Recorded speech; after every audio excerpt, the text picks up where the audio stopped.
They said black kids in the Ninth Ward were born into broken homes and bad luck. But no one ever said they were born with the same birthmark as white millionaires in the Garden District.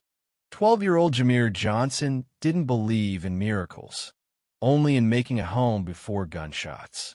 Every afternoon, he raced the sun down Dauphine Street, kicking up dust as he passed rows of graffiti-tagged porches and crooked mailboxes.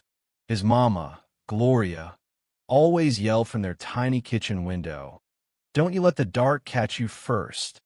But the dark was already inside Jameer, something deeper than night. It started on a Wednesday, the kind of muggy New Orleans day that stuck to your skin like syrup and secrets. Jameer had just taken his shirt off to dry his sweat with it, sitting under the basketball hoop behind the collapsed church near Desire Street. That's when Marcus, his best friend, squinted and pointed. "Yo, what's that on your back?" Jameer twisted. "What? That thing? It looks like a damn flame."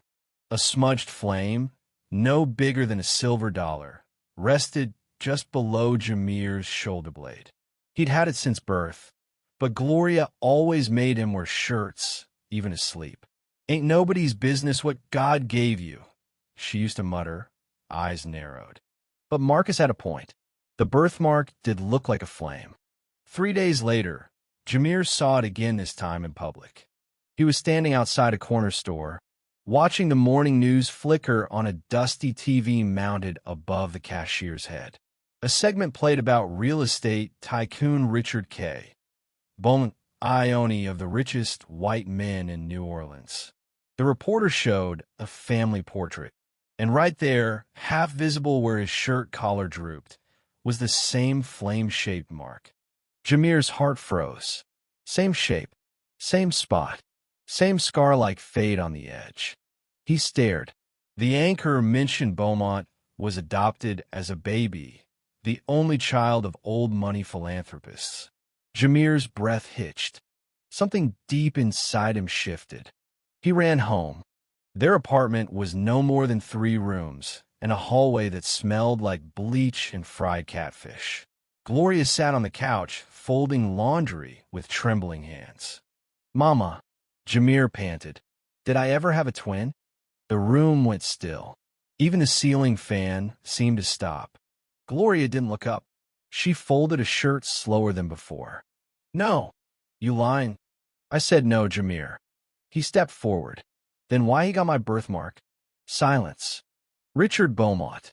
On the news. He got my mark, Mama." Gloria's eyes filled with water. She dropped the shirt. "Lord help me," she whispered. "Not now. Not like this." Jameer's voice cracked. "Tell me." She stood, hands shaking, voice barely a whisper. "You wasn't supposed to know. Not ever. But you're right. That mark, it runs blood deep." Gloria sat him down and told him the truth that would uproot his world. "You had a brother. Y'all was born at Charity Hospital in 13. Same room, same cry, same flame mark. But only one of y'all came home with me." Jameer's lips parted. "Why?" She couldn't meet his eyes. "Because the nurse. She took him. Said a wealthy white couple had paid for a private adoption. They paid big. They picked a baby that could pass. Said they wanted one without trouble. But y'all both was brown. Zenoa's elite. Said one of the twins didn't make it. But I saw her eyes. She took him. She sold your brother, Jameer. For money." His breath vanished. "How much?" Gloria broke. Enough to get her out of Louisiana forever. The rage that filled Jameer was unlike anything he'd ever felt. Not even the street fights or cops patting him down without cause came close.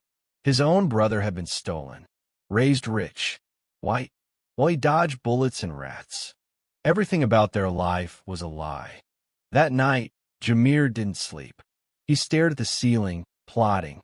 If he found Richard Beaumont his twin, what would he say? What would he do? He had to know more. The next morning, he broke into the public library.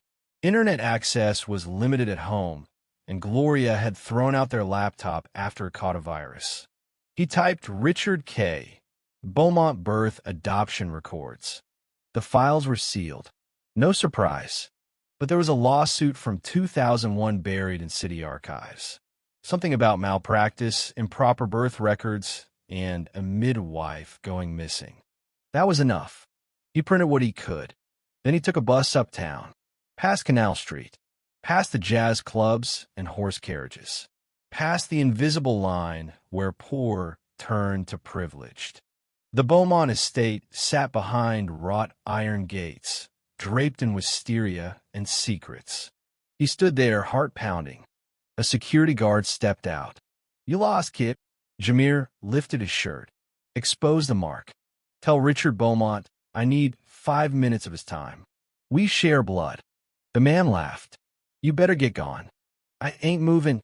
From behind the tall hedges, a man in a crisp suit stepped out. Tall, blonde hair graying. His blue eyes locked on Jameer like he'd seen a ghost. "Sir, go back inside," the guard said. But the man kept staring. Then, in a quiet voice, "Let him in." Jameer walked through the gates. His legs trembled. Inside the mansion, the floor was marble, and the air smelled like lemon polish and money. Richard Beaumont stood in front of a painting one of his mother and father. "I've seen that mark before," he said. "Only in dreams." He hesitated. "You look like me. When I was young." "I am you," Jameer snapped. "You just got sold to the highest bidder." Beaumont's face paled. "Who are you?" "I'm your brother." A pause hung heavy. And then, "Prove it." Jameer held up the printed lawsuit. Charity Hospital, 2013. Nurse Margaret Hale. She disappeared after y'all adopted a mixed-race child with falsified death records. Beaumont took the papers. His hand shook. "No," he whispered. "They said I was born premature. They said." "They lied," Jameer said. "To them, you were white enough to pass. And to my mama, I was too poor to matter." Beaumont looked like he'd been punched. "I'll get a test," he said, voice hollow. "DNA."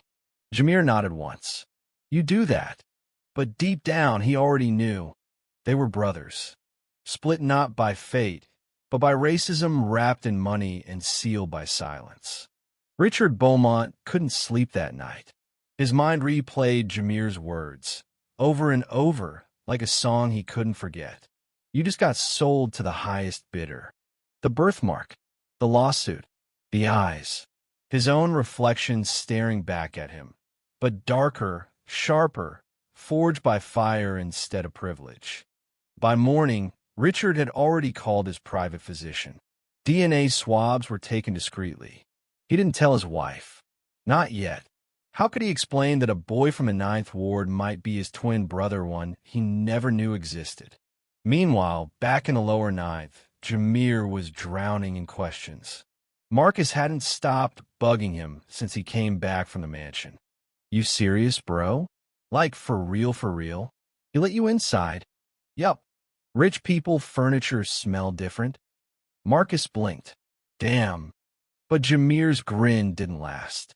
The weight of what he'd done, what he'd uncovered, pressed heavier than the heat outside. That evening, a black SUV rolled down Jameer's block, too quiet to belong. It stopped in front of their building. 2 men in suits stepped out. Gloria saw them first. She grabbed Jameer's arm. "Go to the back room. Now." But it wasn't IC, and it wasn't the cops. It was Richard. He stood outside, awkward in khakis, trying to look like he belonged. "Ma'am," he said carefully, "may I come in?" Gloria's face was stone. "Why would you want to?" "Because I believe him." She hesitated. "Open the screen door." Jameer came out of the hallway, heart pounding. Richard sat stiff on their couch, like the cushions might bite. He pulled out an envelope. "I got the results." Jameer held his breath. Richard opened it slowly. 99.9% match. "You're my brother." A quiet gasp escaped Gloria's lips. "I knew it," Jameer whispered. "I knew it." But what came next, he didn't expect. Richard's eyes watered. "All this time I had questions. I never fit. My mom, well, The woman who raised me used to hide me from the sun. Wouldn't let me tan. Said I looked too foreign when I got dark. My father hated jazz. My classmates call me Spicy White behind my back. I never knew what I was missing. Jameer stared. You were missing me. Richard nodded. And I'm sorry. For everything. Jameer looked at Gloria. You hear that, Mama? He's sorry. Her arms were crossed. Sorry don't bring back years. Richard's face tightened. I know, but maybe I could bring back something else. He reached into his pocket again, pulled out a second envelope. I want to help.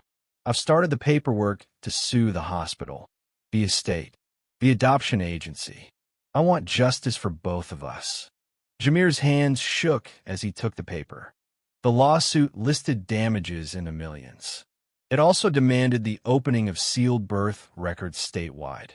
This might blow up everything, Jameer whispered. I hope it does, Richard replied. Let it burn. But it wouldn't be that easy. The moment the press caught wind of the DNA match, all hell broke loose. News vans circled the Beaumont estate. Reporters stalked the Ninth Ward like it was a war zone. Twins separated by race, united by DNA, screamed the headlines. Some people called it fate. Others called it fraud. Richard's adoptive parents refused interviews. Gloria wouldn't speak to anyone. But Jameer wasn't scared anymore. He stood outside his school with a microphone in his face and said, They stole my brother, and nobody cared because I was black and poor. But now the truth's out, and I want the world to feel what we felt. Overnight, he became a symbol. Black Lives Matter reached out. So did CNN, The Atlantic, even Oprah. But not everyone celebrated. Anonymous threats started arriving at Gloria's door. Someone tagged liar in red spray paint across her building. One night, they found a dead rat in their mailbox. Jameer was furious. Why are they scared of truth? Richard replied, because truth means admitting they built empires on stolen lives. The court date was set, September 3rd, 2 months away. But in the meantime, Richard made a bold move. He moved in with them. Temporarily, he said, just understand where I came from. He swapped luxury for linoleum. Sipped tap water instead of imported wine. He helped Gloria fix their old fan. Took Jameer to school. Even played ball with Marcus. At first, it was weird. Then it was normal. They laughed. Ate gumbo. Listened to jazz. Jameer learned Richard had anxiety. Richard learned Jameer had asthma. They weren't just brothers by blood. They were brothers in rhythm.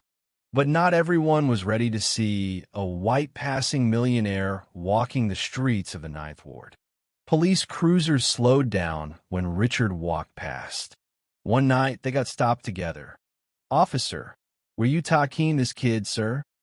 Richard, he's my brother. The cop laughed. Yeah? And I'm Beyonce. They got searched anyway.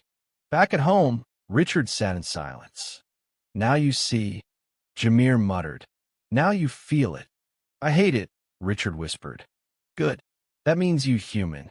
Meanwhile, the hospital tried to bury them in legal motions. Lack of evidence. Expired statute of limitations. Unreliable testimony. But one day, an envelope arrived. No return address. Inside was a diary. The handwriting was messy. Margaret Hale, the missing nurse. Her confessions spilled across the yellowed pages. She admitted to falsifying Jameer's death record. She took money from the Beaumonts. Described how she cried the whole drive home. I thought I was giving the child a better life. But I see now I gave him a lie. Gloria clutched the book like a Bible. This changes everything, their lawyer said. The trial was moved up. And just like that, Jameer found himself walking in a court, cameras flashing, strangers chanting. He wore a second-hand suit. Richard wore the same one. They stood side by side. The courtroom was packed. Jameer took the stand. He spoke not like a child, but like a storm. They didn't just steal my brother. They stole my story. And they rewrote it with money and lies. Richard took the stand too. "My parents raised me with love," he said, "but not with truth. That truth belonged to him." The defense tried to twist it. Said Gloria made it up, that Jameer was seeking a payday. But the DNA didn't lie, and neither did the diary. The judge took a week to rule. In that time, Jameer and Richard waited, ate fried chicken on the porch, argued about music, danced with Marcus in the street. They lived together. When a verdict came, it hit like lightning. Liability confirmed. Damages awarded. Hospital fined $18.6 million. Records unsealed. Jameer didn't cry. He smiled. Just once. Justice wasn't perfect, but it was real. They didn't want the money for mansions. They wanted it for memory. Jameer used his share to rebuild the church playground. Richard started a foundation for stolen children. And Gloria? She finally slept through the night. But the world kept watching. Because the question wasn't just how two brothers found each other. It was, how many more were still lost? The weeks after the trial felt like the calm after a hurricane. Everything looked still on the surface. But underneath, the foundations were shifting. Reporters finally stopped lining up outside the house. The city buzz moved on to the next scandal. But for Jameer and Richard, the aftershocks hadn't ended. Not even close. Richard had returned to the Garden District to handle legal affairs, estate management, and face his adoptive parents who hadn't spoken a word to him since the courtroom. Jameer, meanwhile, stayed in the Ninth Ward. He walked the cracked sidewalks like a kid grown 10 years older, still catching whispers wherever he went. That's him, the millionaire's brother. Kid's lucky. Or cursed. Jameer didn't care what they said. He had his truth, and the weight of it was both crown and chain. At night, he'd lie awake, staring at the ceiling fan, thinking about the baby version of himself sleeping beside a twin in a hospital crib, unaware of what was coming. The theft, the split, the lie that stole his brother. And now, the city had celebrated their reunion like some feel-good fairy tale. But fairy tales don't account for rage. One afternoon, Marcus found Jameer at the back of the schoolyard, sitting alone with headphones on. No music playing, just silence filling the noise. "You good, man?" Jameer didn't answer. Marcus flopped down beside him. "You thinking about him?" "Not him. Them." Jameer looked up. "How many kids did they sell, Marcus? If they did it to me, how many more?" Marcus blinked. "You trying to find am?" "Damn right I am." Jameer had read every page of Margaret Hale's diary. He memorized the names she listed, hospitals, deals, whispers passed under bed sheets. She kept notes out of guilt, scribbled names and margins babies she placed with rich white families who wanted black children light enough to pass. Some had been taken across state lines, some out of the country. Jameer had circled the names. 14 infants whose records were wiped or sealed. He wanted to find them. All of them. "Marcus, I'm not the only ghost walking. I need to know where the rest of me went." Marcus whistled low. "You talking like a prophet now." "I ain't no prophet," Jameer said. "I'm the proof." He and Richard met again at the Foundation's office 2 weeks later. The building was a converted firehouse downtown, painted bright yellow with wide glass windows.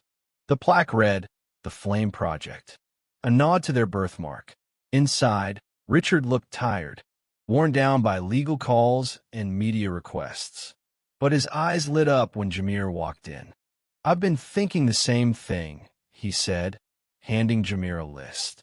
"These are other sealed records tied to Margaret Hale's network. Some overlap with your notes." They sat down, surrounded by stacks of old files and scanned birth certificates. It felt like chasing ghosts, but every page brought a new pulse of hope. That night, Jameer dreamed of cribs.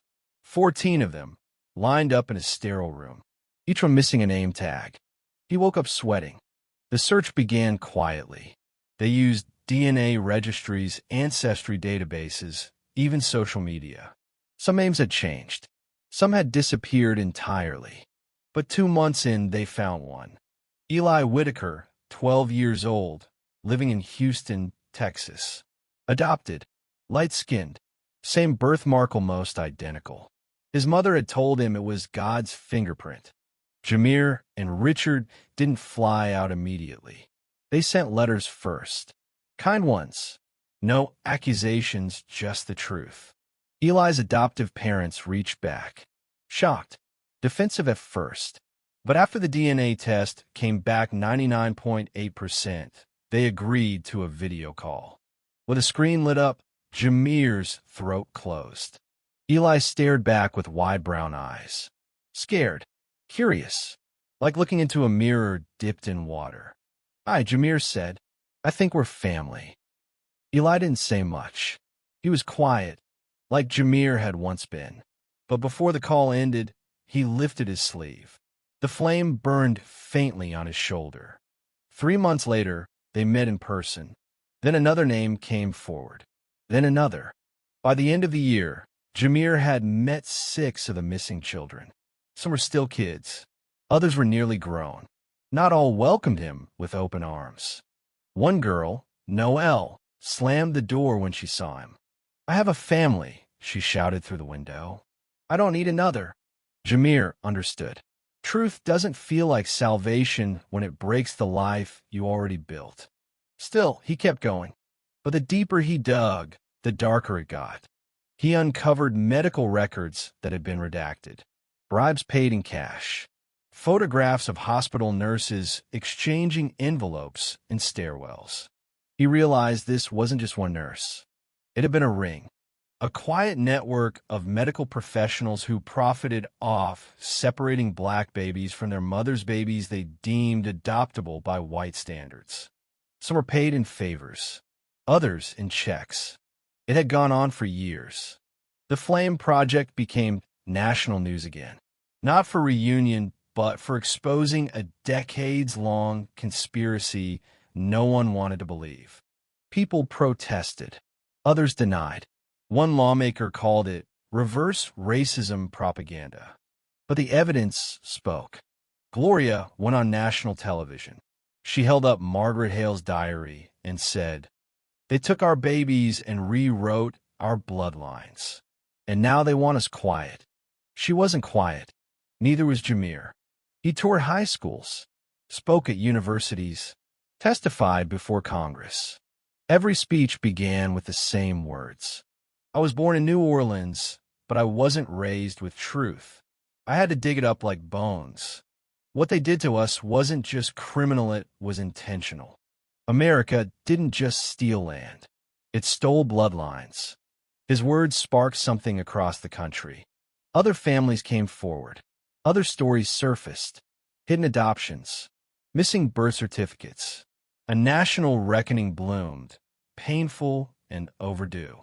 But with every truth told, another wall fell. By the time Jameer turned 15, the Flame Project had reunited 12 out of the 14 missing children. 2 remained unknown. One was presumed deceased.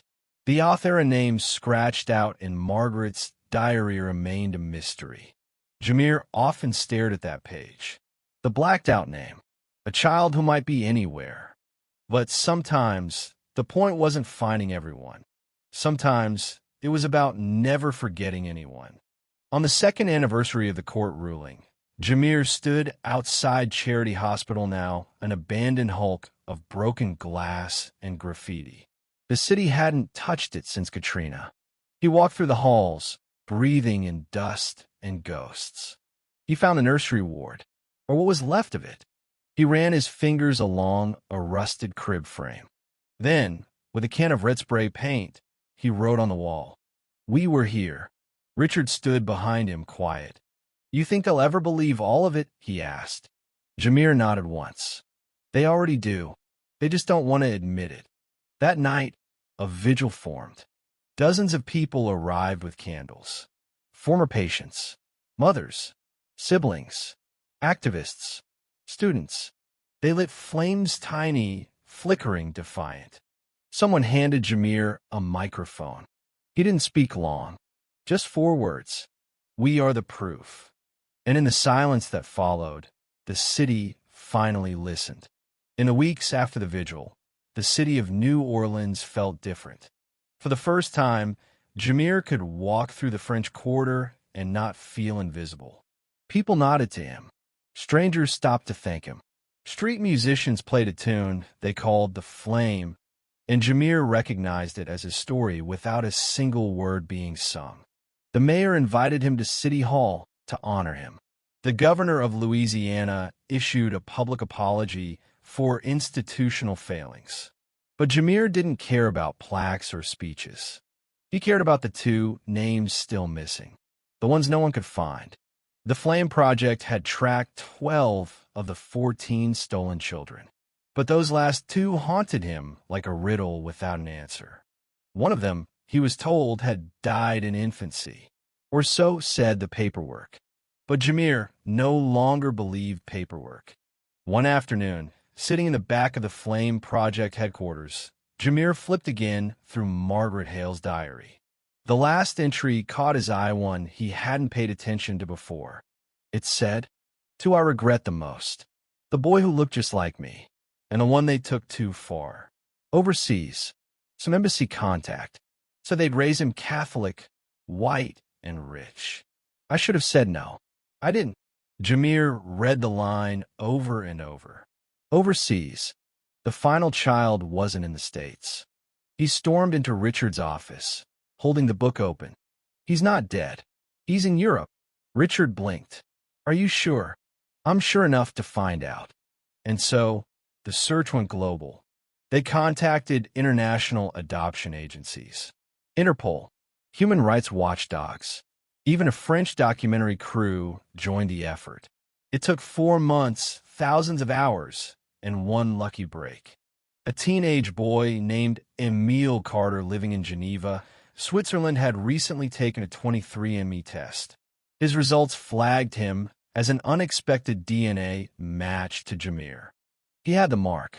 Jameer stared at the photo for 20 straight minutes. Emile was light-skinned, tall, thin, but the flame was there. Same place, same burn shape. When they arranged a video call, Emile spoke fluent French. His English was slow and hesitant, but when he saw Jameer's face, his voice cracked. "I know you." "You don't," Jameer said gently, "but you will." They talked for an hour, then 2. Emile's adoptive parents, British diplomats, were stunned, but open. They agreed to visit New Orleans in the spring. When the day came, Jameer waited at the Louis Armstrong International Airport. His hands were sweaty, heart pounding. Richard stood beside him, palms open. The moment Emile walked into the terminal, time stopped. It wasn't just resemblance sight, was recognition. Across continents, across lives. They didn't speak at first. They just hugged. And when Emile finally pulled back, his eyes were wet. "I dreamed of fire," he whispered. Jameer nodded. "Me too." That night, they sat with Gloria at the dinner table. She made jambalaya and cornbread, like always. Emile didn't understand everything, but he smiled through it all. The next morning, they visited the hospital site again. Emile walked through the ruins like someone returning to a place he'd never known but always belonged. They stood in the old nursery room now, just a hollow concrete box, and Jameer pulled a marker from his pocket. He handed it to Emile. "Write your name." Emile crouched down and scrawled slowly. "Emile Carter found."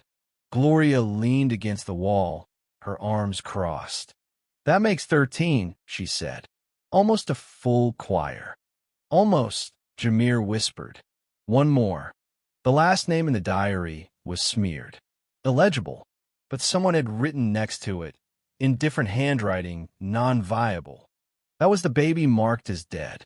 But a hospital intern and old woman, now living in Baton Rouge, came forward after seeing Jameer's interview on TV. She told a different story. "I remember him," she said. "That baby didn't die. He cried louder than the rest. Strong lungs. A man in a sheriff's uniform came and took him. Said he was being moved. I didn't ask questions. But he wasn't dead. She remembered the date. April 19th, 2013.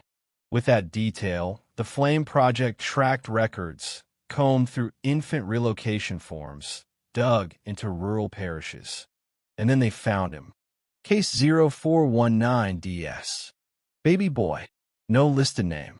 Transferred to a foster facility in northern Louisiana. No adoption paperwork ever filed. That meant he'd been lost in the system. His name now was Malik Rivers. Age, 12. He lived in a group home in Monroe. No known family. A record of behavioral issues. 3 suspensions. 1 runaway incident. Jameer didn't hesitate. He and Richard drove 6 hours to Monroe. They found Malik shooting hoops by himself in a cracked asphalt yard. His clothes hung loose on his frame. His eyes were sharp, suspicious. Jameer stepped onto the court. "You got a nice jumper." Malik didn't respond. "I'm Jameer. That's my brother Richard. We're here for you." "Why?" Malik asked flatly. "Because we're your brothers too." Malik narrowed his eyes. "You don't know me." "You're right. But I know the mark." Jameer lifted his shirt. Malik froze. Then slowly, he pulled his own sleeve down. The flame gleamed on his skin like an old wound rediscovered. For a long minute, no one said anything. Then Malik whispered, "They said I was a mistake." "You're not," Richard said, voice cracking. "You're the end of a story," Jameer added, "and the beginning of a new one." It took weeks of legal process, guardianship applications, and state review, but eventually, Malik was allowed to move in with Gloria. He was quiet at first, then angry, then quiet again. But slowly, like the others, he bloomed. At the next Flame Project reunion, all 14 stood in a row on stage, wearing matching black jackets with red flame patches on the shoulder. Each one stepped forward and said their name into the microphone. Jameer Johnson, Richard Beaumont, Emil Carter, Malik Rivers, Noel Green, Eli Whitaker, and so on. When they finished, Jameer stepped forward. He looked out over a crowd of hundreds. Lights shining, cameras rolling. But this time it wasn't about him. It started with one birthmark, he said. One scar. But it was never about that. It was about what they took from us. About what they tried to erase. He paused. But we're here. We're still standing. And we remember everything. The crowd rose in applause. Tears. Laughter. Whistles. And beneath it all the sound of something healing. That night, as the reunion wrapped up and families took photos and danced under string lights, Gloria sat with Jameer on the porch of the Flame Project building. "You did it," she said softly. Jameer shook his head. "We did." She reached out, held his hand. "I spent years praying for the one I lost," she whispered. "Turns out I got 14 back." Jameer smiled. And for the first time, truly, he felt whole. As the music played behind them, and his brothers laughed in the warm night air, he looked up at the sky. A single star blinked above the city. Maybe it was chance, or grace, or the echo of something ancient. But Jameer knew one thing. They had stolen his story, and he had taken it back. Thank you for listening. If you find it interesting, please like and subscribe to follow the next stories.